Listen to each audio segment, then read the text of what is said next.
అమ్మాయి లక్ష్మి, లక్ష్మి. ఏంటమ్మా?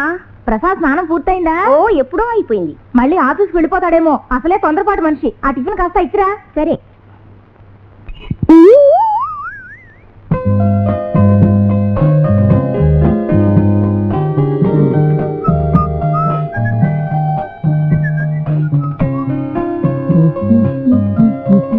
అన్నయ్య టిఫిన్.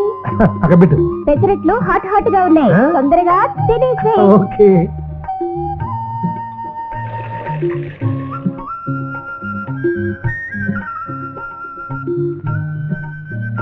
ఒరే ప్రసాద్, ఇంట్లో వెచ్చాలన్నీ అయిపోయారా?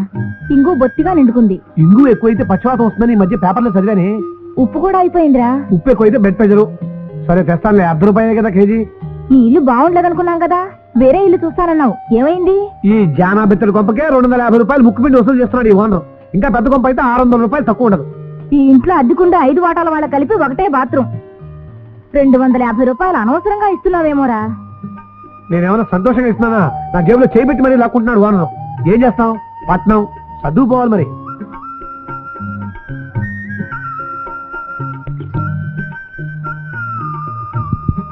అన్నయ్య కాఫీ. లక్ష్మి ఇలారా, పక్క వాటాలో పొరిగదాలు ఉన్నారు, వాళ్ళందరూ స్నానాలు పూర్తి చేసిన తర్వాత నువ్వు స్నానానికి వెళ్ళు. ఏమిటి అర్థమైందా? అలాగే.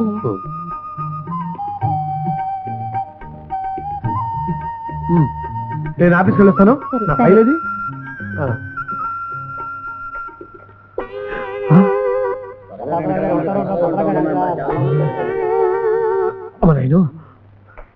అమ్మా అమ్మా, ఓ గుడ్డ ముఖ్యమే.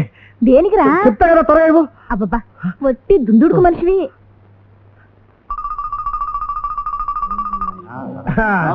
నమస్కారం. ఏమిటి ఇలా వచ్చారు? చేతికి ఏమైందండి? ఏం చెప్పంటారండి, నేను సైకిల్ మించి పడ్డాను, దెబ్బ తగిలింది. ఏంటి, ఎందుకు ఇలా వచ్చారు? శ్రీరామనవమి కదండి, సెంటర్ లో పందిళ్ళు వేసి ప్రోగ్రామ్స్ పెడుతున్నాం. మంచి పని. 150 వేస్తున్నారండి, మీరు కూడా చెయ్యి వేయాలి. చెయ్యి ఉంటే కదండి వేయడానికి. ప్రసాదరావు తప్పకుండా వేస్తాడు రా, ఆయన చేతికి ఎముక లేదు. మరి నిన్నటి దాకా ఉండేదండి, ఇవాళ లేదు, విరిగిపోయింది. చూడండి, ఉన్న డబ్బంతా మెడికల్ షాప్ కి, డాక్టర్ కి పోసాను. కష్టకాలం దుష్టకాలం, వెరీ వెరీ బ్యాడ్ టైం. ఇదిగో డాక్టర్ దగ్గరికి వెళ్దాం అనుకుంటున్నాను, జేబుల్లో డబ్బులు లేవు, నడిచే ఓపిక లేదు. ఎవరి దగ్గర ఉన్నాయి కలెక్షన్ లో? నా దగ్గరే ఉందండి. ₹10 ఇవ్వండి, జీతం దగ్గర ఇస్తాను. అదేంటండి, 50గా తీసుకోండి, జీతం దగ్గర 100గా ఇవ్వండి. అలాగే అండి, తొందరగా వెళ్ళండి, మళ్ళీ అందరూ దొరుకుతారా లేదా వెళ్ళండి.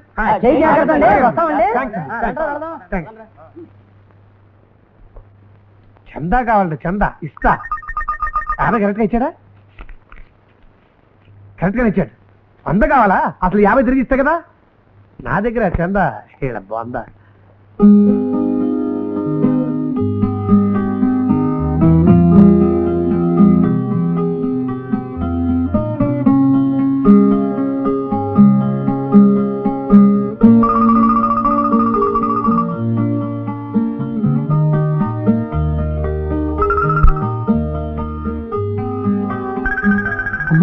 ఎప్పుగాడా వీడి దిగిపోయాడేంటి?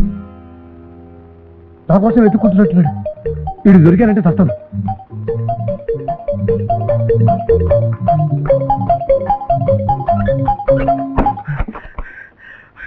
ఓరి భగవంతుడా, నేనే దొరికానంటే నీకు కష్టాలన్నీ నాకే పెడుతున్నావు.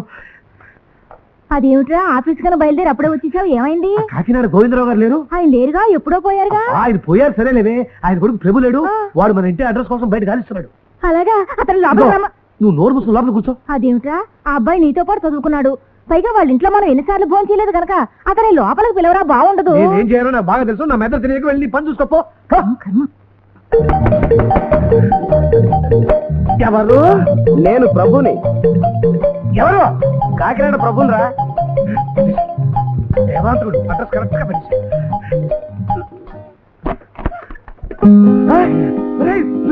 ప్రసాదం ఓన్లీ నువ్వా? నేనేరా. ఎంతకాలం మాట్లాడుతున్నా. ఉండరా, వరండాలో నిలబడతానే, లోపలికి వెళ్దాం పదా. ఏరా కులాసాగా ఉన్నావా? ఏదో ఉన్నాను రా, జీతం పెరగదు, చుట్టాలు రాక మానరు, ఈ బంధువులు స్నేహితులు ఉన్నారే వద్దనే వినకుండా నా మీద పడిపోయి నా రక్తం పీల్చేస్తున్నారు అనుకో. ఇల్లంటూ ఉన్న తర్వాత స్నేహితులు బంధువులు రాకుండా ఎలా ఉంటారా? అవునవును, ఎలా ఉంటారు బాబు? బాగున్నావా నాయనా? నమస్కారం అమ్మా. కులాసాగా ఉన్నారా? నా సంగతి సరేనయ్యా, నువ్వు అలా చిక్కుపోయావేమిటి? ఉద్యోగం కోసం తిరిగి తిరిగి వానలో పెట్టిన సబ్బెళ్ళ అరిగిపోయానమ్మా. ఎవరు? లక్ష్మియా?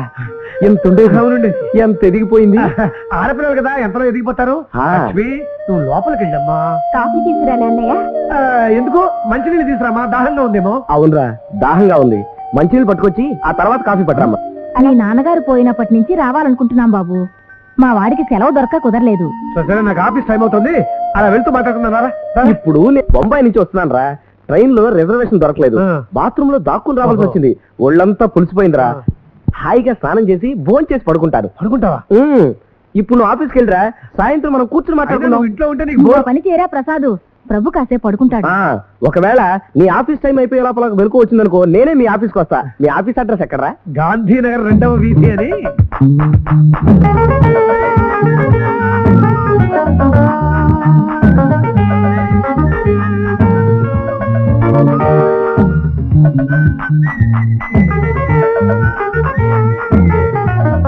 తప్పునమ్మా బ్రేక్ లేవు ఆపండి ఆపండమ్మా ఆపంటుంటే ఏమిటయ్యా నువ్వు మాత్రం వచ్చావు ఏ ఎస్ఐ స్టేషన్ లో లేడా లే డానా కాస్త మర్యాదగా మాట్లాడవమ్మా ఏమిటి బొమ్మనా నేను ఎవరినో తెలుసా నీకు ఈ కాలనీకి సెక్రటరీని తెలుసు అసలు స్టేషన్కి ఎందుకు ఫోన్ చేశారో చెప్పండి నాకు అవతో బోల్డ్ పని ఉంది మా ఎస్ఐ గారి ఇంట్లో దొంగలు పడి దోసుకుపోయారు పాపం లుంగి పని తప్ప ఇంకేం లేవు యూనిఫారం కూడా ఎత్తుపోయారు దొంగేదో మేము ఈ కాలనీలో సుఖంగా శాంతిగా బ్రతకాలా లేదా సర్లే అతను చెప్పింది విన్నావుగా ఎస్ఐ గారింట్లోనే దొంగలు పడ్డారట వీళ్ళ ముఖం ఇక మనల్ని రక్షిస్తారు పేరుకు మాత్రం రక్షక భటులు తిట్టకండి అమ్మా మీరు మమ్మల్ని తిట్టి ఆ దొంగ ఏదో మమ్మల్ని తిడితే ఎలా ఇంతకీ ఏం జరిగిందో చెప్పండి అమ్మా నా ఇంట్లో దొంగలు పడ్డారు నాయనా నా గొలుసు పోయింది ఎక్కడ పోయింది మా కర్మ అది తెలియకేగా మిమ్మల్ని పిలిపించింది ఎలా పోయిందో ఎవడెత్తుకుపోయాడు కూడా మేమే నీకు చెప్పాలా పోయింది ఎక్కడ అంటే ఎక్కడ పోయింది ఏ ఇంట్లో పోయింది అని నేను అడిగేది నేనేసే ప్రశ్న పూర్తిగా వినిపించుకోకుండా నన్ను ఇలా ఏడిపించడం సబుగా లేదమ్మా పొద్దుట మా ఎస్ఐ గారి భార్య కూడా ఇంతే ఆవిడ తిట్టిన తిట్లన్నీ తిట్టేసి అయిపోయాక పక్కింటి తెలుగు మాస్టర్ దగ్గరికి వెళ్ళి బూతులు నేర్చుకొచ్చి మరీ తిట్టింది నా కర్మ ఇంతకీ ఆ గొలుసు ఏ ఇంట్లో పోయిందో చెప్పండి అమ్మా అయ్యో అది పోలీసు వాళ్ళ తెలివితేటలు నా ఇంట్లో గొలుసు నా ఇంట్లో పోకుండా నీ ఇంట్లో పోతుందా ఇదిగో రాత్రి మెడకి పెట్టుకొని పడుకున్నాను పొద్దున్నే చూస్తే కనపడలేదు ఇంకా మెడ మిగిలింది ఏమిటా గొనుగుడు ఏం లేదు మగాళ్ళు ఎవరైనా ఉన్నారేటమ్మా లేరు అదిగో ఆ ఇంట్లో ఉన్నారు వెళ్ళు ఎందుకు మగాళ్ళు ఎవరైనా ఉంటే కాస్త నిదానంగా మాట్లాడదామని సర్లే వెళ్ళు ఈ జన్మలో ఇతనికి ప్రమోషన్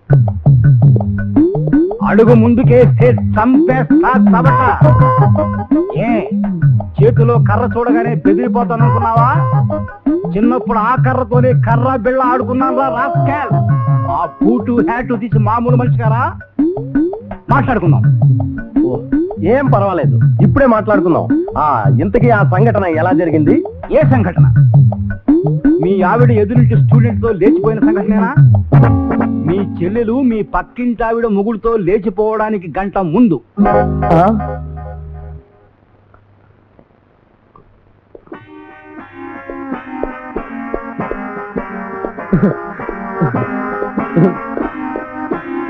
ఏమిటి అంత కంగారు పడిపోతున్నావు దొంగలు ఎవరో ఆ ఇంట్లో మొగాళ్ళైనా చెప్పారా అబ్బో చాలా చెప్పారు ముందు నేను అర్జెంట్గా ఇంటికి వెళ్ళాలి ఏమైంది అర్జెంట్కి వెళ్ళి మా ఆవిడ మా చెల్లెని చూసుకోవాలి మీ ఆవిడేమిటి మీ చెల్లెలేమిటి మీ ఆయన లోపలైనా కథలు రాస్తున్నారా లోపల ఏదో రాజధాని ఉంటే మా హోమ్ మినిస్టర్ గారు వచ్చేసారు నేను మళ్ళీ కలుస్తా